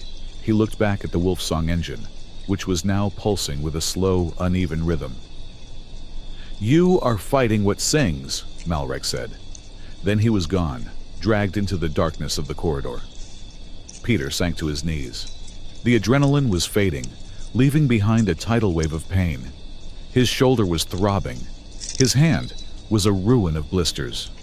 Every muscle in his body felt torn. Daisy was beside him instantly. She knelt on the hard grate, ignoring the ruin of her gown. "Peter," she said softly. She reached out to touch his face, then hesitated, afraid to hurt him.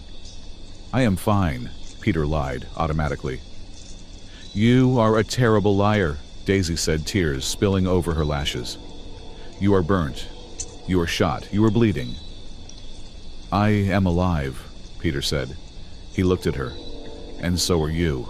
That counts as a win." Daisy looked at the burn on his shoulder. "I was afraid," she admitted. "When I saw you fall, I realized something." "That I am heavy." Peter cracked a weak smile. "That you can break," Daisy said seriously. "I always thought you were stone. But stones don't bleed. You are flesh and blood, Peter. And you almost died for a throne that isn't yours." "I didn't do it for the throne," Peter said. He didn't finish the sentence. He didn't have to. From the control booth, Juno's voice crackled over the intercom. "Hate to interrupt the moment, lovebirds, but we have a situation. The engine is not stabilizing." Peter and Daisy looked up at the crystal heart. It was pulsing blue, safe enough, but the rhythm was wrong. It wasn't the steady thump hiss of a machine. It was irregular, syncopated. Thump, thump, thump, pause, thump. It sounded like breathing. "It is holding," Dr. Saren's voice joined in, sounding terrified. "But the data makes no sense. The amplifier is destroyed, but the signal pattern is still evolving. It is like the engine is learning. It is improvising jazz." Peter stared at the machine. Malrek's words echoed in his mind. "You are fighting what sings." A cold shiver went down his spine that had nothing to do with the injuries. "We secured the room," Peter said, forcing himself to stand up. He offered a hand to Daisy. "Let the scientists worry about the ghost in the machine. We have a government to rebuild." Daisy took his hand. Her grip was firm. She wasn't the girl who had slapped him in the hallway anymore. She was the woman who had just stared down a coup and won. "Yes," Daisy said, looking at the breathing crystal. "But keep your weapon close, Peter. I don't think the concert is over yet." They walked out of the engine room together, leaving the machine to hum its strange new song in the dark. The tribunal hall was no longer a place of pristine singing glass. It was a ruin of its former self, a cathedral of silence, where the dust of the coup still drifted in the gravity shafts. The great resonance chandeliers, once vibrant with the wolf-song pulse, hung dark and lifeless like the rib cages of dead leviathans. Daisy stood at the center of the dais. She wore the ceremonial robes of the High Regent, but she had stripped them of their heavy jeweled ornamentation. Her arm was still in a sling, a stark white bandage against the black silk of her mourning dress. She did not look like a deity descending from the moons. She looked like a survivor who had climbed out of a grave. Across the room, the gathered court stood in uneasy clusters. The purebloods who had supported Malrek were gone, arrested, or fled, but the remaining nobles looked at Daisy with a mixture of fear and skepticism. And when they were not looking at her, they were looking at him. Peter stood 3 steps behind Daisy's throne. He was the only human in the room. He wore a fresh dress uniform that Juno Hart had fabricated for him, but it could not hide the stiffness in his movements or the bandages that peeked out from his collar. He stood at ease, hands clasped behind his back, his face a mask of stone. To the Wolfkin, he was a monster. He was the dense, heavy creature that had walked through their sonic fire and broken their chancellor with his bare hands. Daisy stepped forward to the podium. Her voice did not need amplification. The silence of the room carried it to the farthest corners. For 300 years, Daisy began, we have told ourselves a story. We told ourselves that because our bones are light, our spirits must be pure.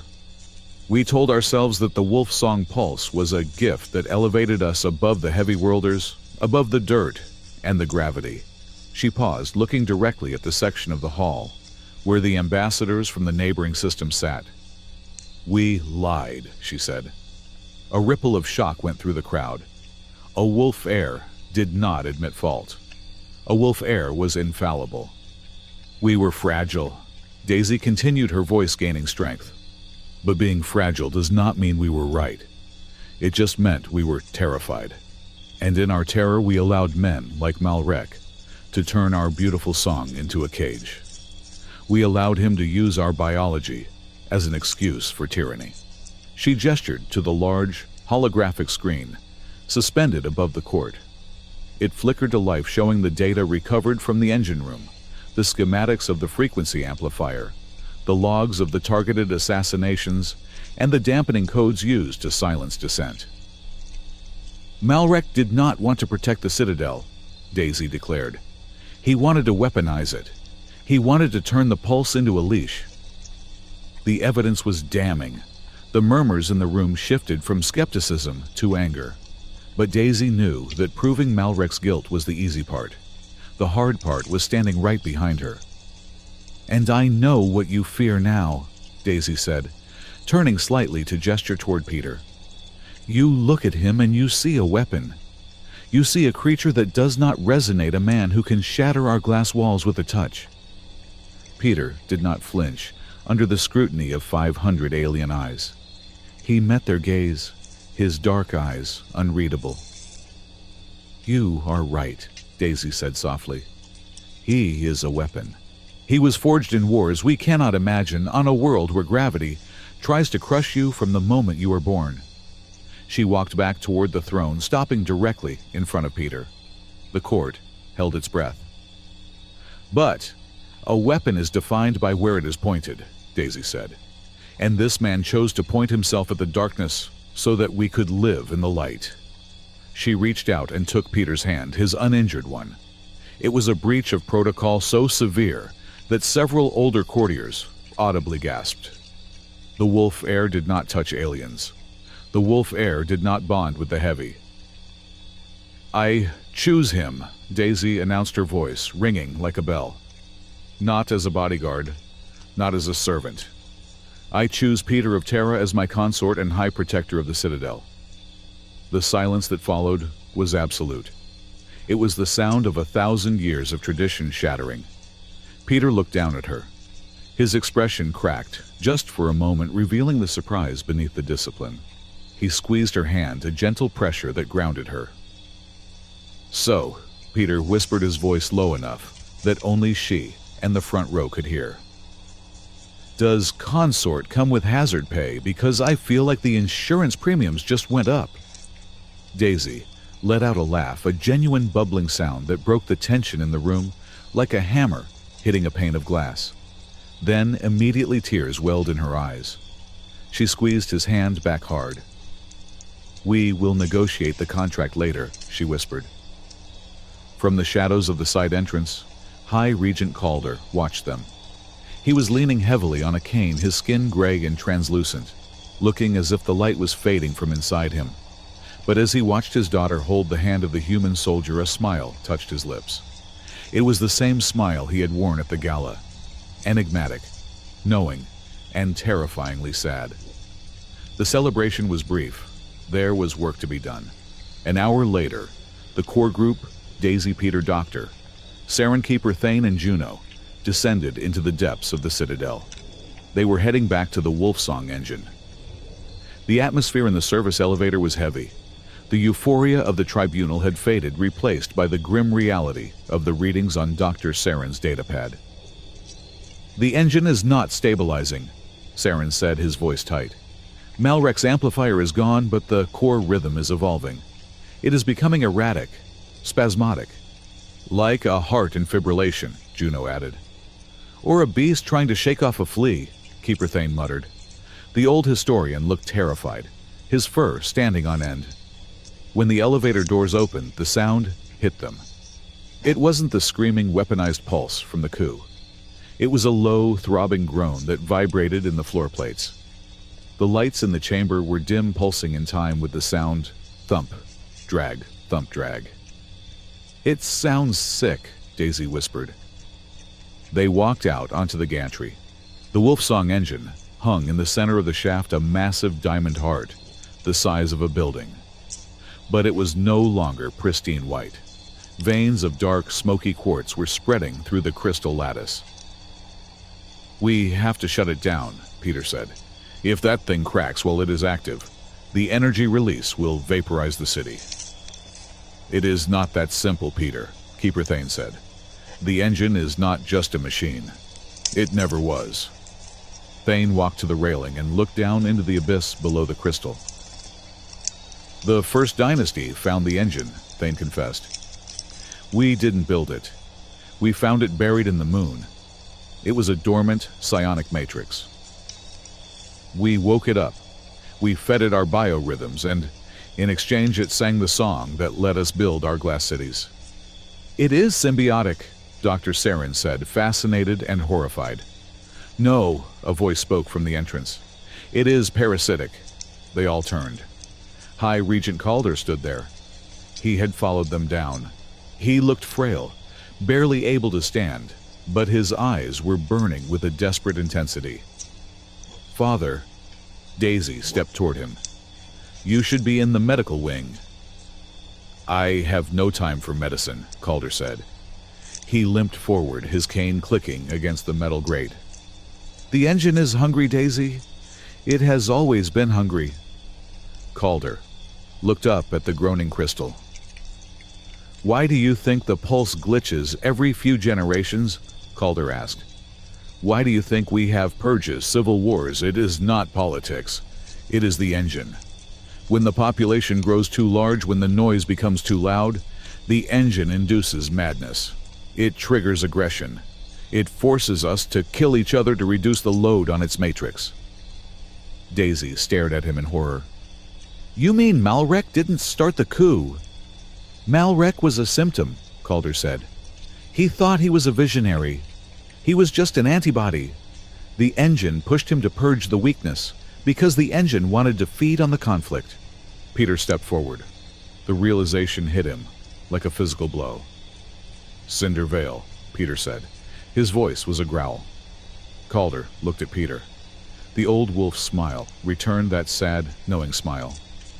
"Yes," Calder said. "The engine reaches out. It scans for threats. It scans for tools. 10 years ago it sensed a species that was expanding aggressively, humans.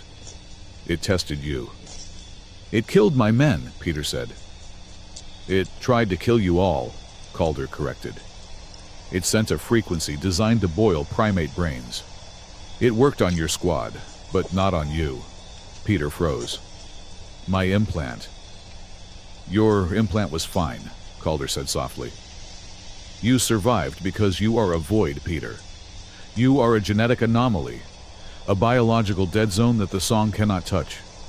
The engine tasted you, and it felt nothing, and that terrified it. So it lured me here, Peter realized. The signal, the rhythm Malrek used was bait. It wanted you close, Calder explained. It wanted to study the thing it could not kill. Or perhaps it wanted to drive you mad enough to destroy yourself. Peter looked at his hands. For 10 years he had been driven by a burning need for revenge. He had thought he was chasing a ghost. Now he realized he had been dragged across the stars on a leash held by a crystal god. And you knew? Daisy whispered to her father. You knew all of it. I knew the engine was waking up for another purge, Calder said. I knew Malrek was hearing its whispers. And I knew that if I tried to stop it, the engine would kill me and find another puppet. Calder looked at Peter. That is why I smiled, Peter. That night at the gala, when I told Daisy she picked the wrong guy to flirt with. Calder's eyes filled with tears. I didn't bring you here to be a bodyguard. I didn't bring you here to be an advisor. I brought you here because you are the only thing in the universe that can walk into that room and kill God. The silence in the chamber was heavy. You used him, Daisy said, her voice shaking with fury. You used us both. I am a king, Calder said simply. I used the pieces I had to save the board. If the engine is not stopped permanently, it will consume you, Daisy. It will consume the humans. It will sing until there is nothing left but glass and bone dust. Peter looked up at the crystal. The dark veins were pulsing faster now. The rhythm was speeding up.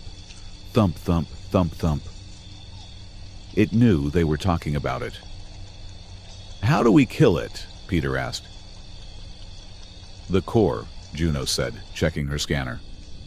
There is a manual dampening rod inside the casing. If you pull it, the reaction stops. The crystal goes inert. But the field inside the casing, Dr. Saren warned, is pure psionic pressure. It will be like walking into a nuclear reactor of emotion. A wolfkin would die before they took a step. A normal human would go insane. But I am boring, Peter said. A dry, humorless smile touched his lips. He looked at Daisy. If I pull that rod, Peter said, the pulse stops. The anti-gravity assists fail. The resonance heating fails. The citadel will be heavy, Daisy said. It will be cold. We will have to rebuild everything from the ground up. But you will be free, Peter said. Daisy looked at the engine, the monster that had manipulated her people for centuries. Then she looked at Peter. Do it, she said. Peter nodded. He turned to the walkway that led directly into the heart of the crystal. Peter, Daisy called out. He stopped. Hazard pay, she whispered. Double. Peter chuckled. Deal. He started to walk. As he crossed the threshold of the containment field, the pain hit him. It wasn't physical pain, not at first. It was a wave of pure, concentrated hate. The engine screamed in his mind. It showed him Cinder Vale. It showed him his friends dying. It showed him every mistake, every failure, every nightmare he had ever had amplified to a deafening volume. Turn back. The voice wasn't a sound. It was a command written in his neurons. You are nothing. You are dirt. Peter gritted his teeth. He kept walking, one step. The air grew hot. The pressure increased. His skin began to blister again. His bones, those dense, heavy bones, felt like they were being crushed in a vise. Die, the engine screamed. Submit. I don't submit, Peter grunted, forcing his leg forward. He was 20 meters away. The engine changed tactics. It showed him Daisy. It showed him Daisy, dead, broken her glass, bones shattered because he failed. Peter stopped. The image was so real it stole the breath from his lungs. Peter, Daisy's voice, but not in his head. Real, behind him. She had stepped onto the walkway. Daisy, get back, Peter roared, not turning around. It will kill you. I am not leaving you alone in the dark, Daisy shouted. She raised her hands. She didn't try to fight the engine. She did what she had tried to do in the tunnel. She reached out with her mind. She didn't try to block the noise. She tried to harmonize with Peter. I am here, she projected. I am the anchor. Peter felt it, a cool silver thread in the middle of the firestorm. It was Daisy's will. She was terrified, she was in agony, but she was holding on to him. It gave him the one thing the engine couldn't simulate: the truth. Peter roared. He drew on the reserve of strength that only a human possesses, the stubborn, illogical refusal to lie down when physics says you should. He sprinted the last 10 meters. The heat was blinding. His uniform caught fire. He didn't care. He reached the central casing. The dampening rod was there, glowing red hot. The engine screamed one last desperate note. It sounded like a pleading child. "Shut up," Peter growled. He grabbed the rod with both hands, and he pulled. Crack. The sound was like a thunderclap inside a jar. The light in the crystal died instantly. The humming stopped. The pressure vanished. Peter fell to his knees, gasping for air. The silence was sudden and violent. Then the floor shook. Without the pulse to sustain the structural integrity, Fields the Citadel settled. It was a drop of only a few inches, but it felt like the world was ending. "It is done," Juno's voice came over the comms, static-filled but triumphant. "The core is inert. It is just a rock, Peter. Just a big, expensive rock." Peter slumped forward, resting his forehead on the cool metal of the console. He was alive. But behind them on the gantry, High Regent Calder fell. He didn't collapse like a man fainting. He fell like a puppet whose strings had been cut. "Father!" Daisy screamed. She ran to him, ignoring the residual heat radiating from the engine. She fell to her knees beside him, pulling his head into her lap. Calder's eyes were open, but they were dim. His breathing was shallow, a rattling rasp in his chest. "The link," Dr. Saren whispered, kneeling beside them. "He was the regent. He was the primary interface for the engine. When the connection severed, it took the spark," Calder whispered. Daisy wept, her tears falling onto his gray face. You knew this would happen." "A king pays the price," Calder wheezed. He looked past Daisy toward Peter, who was limping back toward them. Calder looked at the human. He tried to raise his hand, but he was too weak. "Protect the glass," Calder whispered to Peter. "I swear it," Peter said, his voice rough with smoke and emotion. "On my life," Calder smiled. It wasn't the scary smile anymore. It was just a father's smile. "Heavy," Calder breathed. "Good." And then he stopped. The High Regent was dead. The engine was dead. The silence in the room was profound, but it wasn't the empty, terrifying silence of the void. It was the silence of a blank page. 3 months later, the Skyglass Cafe had been renamed the Anchor. It was still under renovation scaffolding covering the walls where the resonance panels used to be. The new walls were reinforced with steel and polymer Terran materials. Ugly to some, but undeniably strong. Daisy sat at a table by the window. She wore a simple gray suit, practical and warm. The heating systems were still being rebuilt, so everyone in the Citadel wore layers now. She watched the city outside. It looked different. The spires didn't shimmer as much. There were construction crews everywhere, humans, and Wolfkin working side by side. It was a noisier city. There were drills, hammers, shouts. It wasn't a song. It was a cacophony, and Daisy loved it. Peter placed 2 mugs of steaming coffee on the table. He sat down opposite her. He wasn't wearing a uniform. He wore a heavy civilian jacket and a pair of work gloves.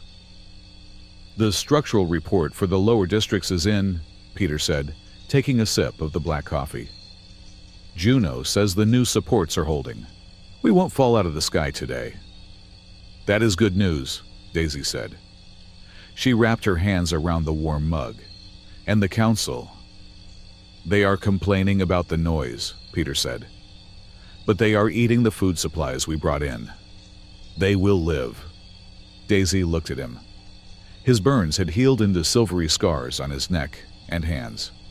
He looked tired, but the darkness that had haunted his eyes for 10 years, the cinder veil shadow, was gone. "Do you miss it?" Daisy asked suddenly. "Miss what?" "The silence, the anger, the mission." Peter looked out the window. "I realized something, Daisy. The anger was just another kind of noise. It drowned out everything else." He reached across the table and took her hand. His grip was gentle, careful. "I like the quiet," Peter said. "I like hearing you breathe." Daisy smiled. "You are getting soft, high protector." "Don't tell anyone," Peter said. "I have a reputation to maintain. Your secret is safe with me." Daisy looked at the reflection in the window. She saw herself no longer the fragile heir, but the queen of a broken, beautiful, rebuilding world. She saw Peter, the heavy rock that anchored her. The wolf song was gone. The ancient melody that had dictated their lives was silent. But as Daisy listened to the clatter of construction and the hum of conversation in the cafe, she realized they were making a new music. It was messy, it was uncoordinated, it was improvised. But it was theirs. "So," Daisy said, taking a sip of coffee. "About that hazard pay," Peter groaned, leaning back in his chair. "I knew it. You are going to bankrupt me." "I was thinking," Daisy said, her eyes twinkling. "Since you saved the kingdom and the queen, perhaps we can call it, even if you just stay." Peter looked at her. He looked at the woman who had walked into the fire for him. "I wasn't planning on going anywhere," Peter said. "Gravity is pretty strong here." "Yes," Daisy whispered, squeezing his hand. "It is." They sat there together, watching the sunset over a city that was no longer made of glass, but of steel stone, and the unbreakable bond between two people who had refused to be weapons. The end.